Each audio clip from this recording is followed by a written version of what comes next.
자, 계속해서 정치인사이드 이어갑니다. 오늘은 더불어민주당 서은숙 신임 부산시당위원장과 함께합니다. 국민의힘이 당내 최다선인 조경태 의원을 시당위원장으로 추대한 데 반해서 민주당에서는 정반대 선택을 했죠. 원외 인사들까지 맞붙은 경선에서 서은숙 전 부산 진구청장이 시당위원장으로 선출됐는데 대선과 지방선거에서 잇따라 패배하며 무너진 전열을 정비하고 다시 또 기울어진 운동장에서 다음 총선을 준비해야 하는 자리. 영광보다는 책임이 더 무거워 보입니다. 계획과 각오 직접 좀 들어보죠. 서은숙 위원장님 자리에 모셨습니다. 위원장님 안녕하세요. 네, 안녕하세요. 반갑습니다. 서은숙입니다. 네. 1년 전에 구청장으로서 네. 이제 만나 뵀었는데 네. 1년 만에 찾아뵙고요. 네. 또 먼저 당선 축하드린다는 말 전하면서 네. 소감 좀 여쭤보겠습니다. 아니 우리 진행자님께서 먼저 말씀하신 것 같아요. 영광보다는 책임이 더 무거운 자리라고 하셨는데 네. 첫날 결과가 나온 날 되게 기뻤고요. 네. 그 다음 날부터는 굉장히 마음이 무거워졌습니다. 마음이 무겁다. 네, 그래도 어쨌든 경선의 결과가 당원들께서 압도적으로 밀어주셨기 때문에 책임감과 동시에 또 일을 잘해야 되겠다라는 어떤 그런 마음이 많이 느껴져서 그렇습니다. 네.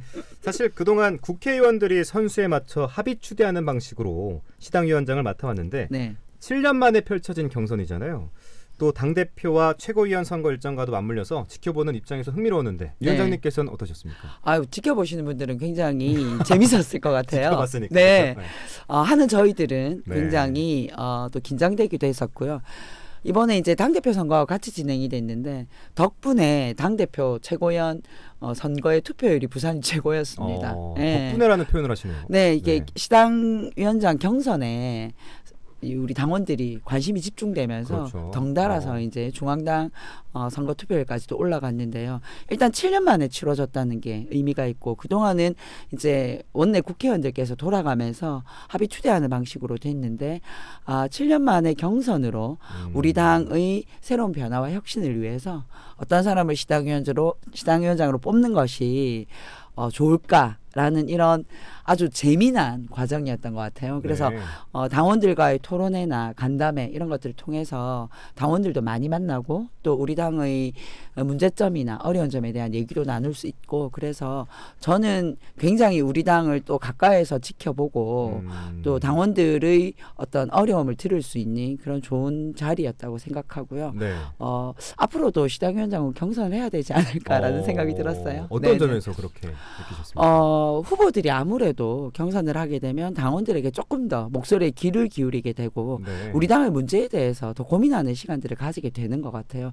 당이라는 게 결국은 당의 주인인 당원의 목소리를 제일 잘 듣는 게 필요하겠죠. 그렇죠. 그리고 또 그걸 통해서 시민들에게 신뢰를 얻어나가는 과정이 필요한데 그런 것들이 경선이라는 과정은 그대로 드러날 수 있는 좋은 과정인 것 같아요. 네.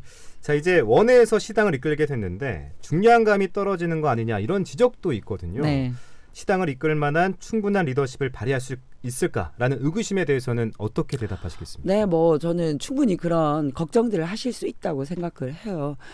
그런데 그동안 이제 원내 국회의원들께서 시당위원장을 맡아주셨는데 현안 대응력이라던가 또 국회의원의 어떤 그런 직을 활용한 장점도 있었던 반면에 오히려 당내 소통에 소홀하다든가 아니면 또 어떤 부산시당의 당무를 챙긴다던가 이런 것들에 있어서는 조금 밀착력이 떨어졌던 것 같아요. 그래서 원내는 또 국회의원으로서 국회 정치에 집중하고 원외는 또 국회 밖에서 지역 정치에 집중해 나가면서 서로가 시너지 효과를 낼 수 있는 접점을 찾아낸다면 오히려 저는 더 좋은 기회가 되지 않을까라는 생각이 들고 지금처럼 민주당이 좀 더 위기인 상황에서는 시당에 앉아서 그리고 또 시당을 중심으로 당내 민주주의나 또 이 현안에 대응하는 이런 것들이 필요한 시기라고 생각하고요. 원내위원장으로서의 장점을 최대한 살리고 또 우리 민주당의 원내 국회의원들의 도움을 받아가면서 한번 잘 이끌어 보도록 하겠습니다. 원내와 원외의 소통이 가장 중요하겠네요. 자, 개혁과 혁신, 당내 민주주의 회복을 취임 일성으로 내놓으셨는데 현재 민주당 그리고 시당 상황 어떻게 진단하시는지 또 어떻게 쇄신을 꾀할 것인지 구체적인 보관이 궁금합니다.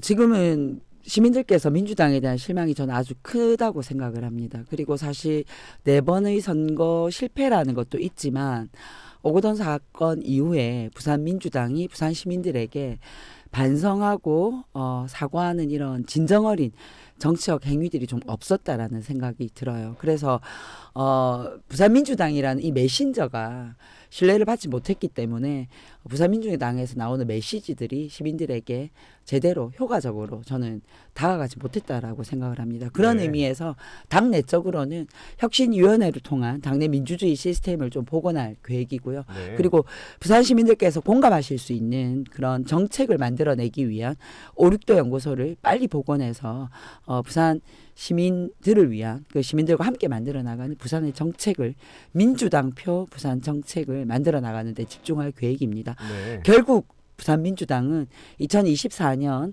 총선을 대비한 활동들이 만들어질 텐데요. 이런 혁신의 힘을 통해서 정책적으로 보완해 나가면서 총선에 승리할 수 있는 그런 밑바탕들을 만들어 나가도록 하겠습니다. 네. 네. 그러니까 혁신위원회와 5.6도 연구소를 언급하셨는데 이게 가장 구체적인 보관이 되겠죠? 네, 그렇습니다. 네. 네. 자, 지난 지방선거에서 완패하면서 시당의 활동 공간이 크게 좁아졌다라는 평도 있는데 네. 어떻게 지역 민심을 다잡을 것인지, 지역 현안에 대해서는 어떻게 대응할 것인지도 궁금합니다. 네, 지금 이제 부산의 가장 큰 현안은 가덕신공항 그리고 2030 엑스포 북항 이런 것들이 있는데 이게 이제 앞으로의 시간들이 더 중요한 사업들이에요. 네. 그래서 저는 이 부산의 미래 산업들이 표류되지 않도록 그리고 부산의 미래 발전을 만들어 나가는 과정에 걸림돌이 생기지 않도록 하는 데서는 큰 틀에서 함께 협치를 만들어 나가고 협의를 해야 된다고 생각합니다. 네. 다만 이런 사업들이 제대로 진행되지 않거나 혹은 다른 정책 논리에 의해서 좀 표류할 가능성이 있다면 또 강력하게 견제하고 견인해야 될 임무가 또 부산민주당에는 있다고 생각을 하고요. 네. 특히 이제 지금 2030 엑스포를 유치하는 과정에서 가덕신공항에 대한 좀 걱정스러운 얘기들이 나오고 있습니다. 저는 엑스포 유치도 아주 중요한 사업이고 가덕신공항도 중요하지만 보다 크게는 부산의 미래를 위해서 가덕신공항의 제대로 된 개항이 저는 꼭 반드시 필요하다고 생각합니다. 그래서 꼬리가 몸통을 흔드는 일이 있어서는 안 된다고 생각하고요. 2029년에 가덕신공항이 조기 개항할 수 있도록 그리고 이것을 바탕으로 2030 엑스포가 성공적으로 유치될 수 있도록 하는 이 과정에 부산민주당이 함께 할 수 있는 역할들은 최대한 함께 만들어 나가도록 하겠습니다. 네. 엑스포와 가덕신공항이 이제 2030년을 기점으로 봤을 때 8년 네. 정도 남았잖아요. 네, 네. 8년 정도의 기간 동안에는 아까 말씀하신 협치와 미래 산업이 표류되지 않기 위해서 노력하시겠다. 네, 이렇게 네. 정리를 하면 될 것 네, 같습니다. 자, 아까도 언급해 주셨는데 무엇보다 차기 총선을 지휘하셔야 하잖아요.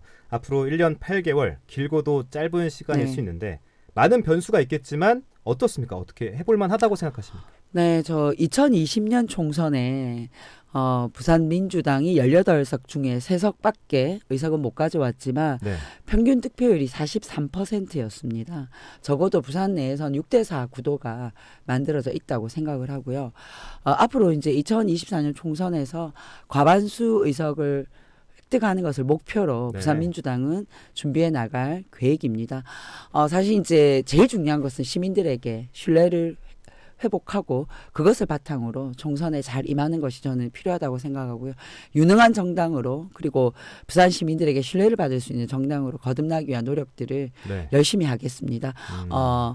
이제 총선에 나갈 후보들을 준비하고 또 정책을 준비하고 이런 것들을 부산민주당 혁신으로부터 시작해서 그 결과들을 만들어 나가는데 성심성의껏 다하도록 하겠습니다. 시민 여러분 그동안 우리 민주당에 보내주신 지지와 성원들을 앞으로 쭉 이어나갈 수 있도록 부산민주당이 더 혁신하고 노력하겠습니다. 네. 앞으로 많이 지켜봐 주시면 좋겠습니다. 네. 벌써 끝맺음 말씀을 하시면 안 되는데 네. 이제 마지막 질문인데요. 네. 이제 앞으로 이제 이런 일을 하겠다라는 말씀을 하셨는데 끝으로 부산 시민들에게 좀 더 어필할 수 있는 시간이 네. 되겠습니다. 한 말씀 올려주시죠. 네, 20년 만에 민주당 부산시당의 여성시당 위원장이 선출되었습니다.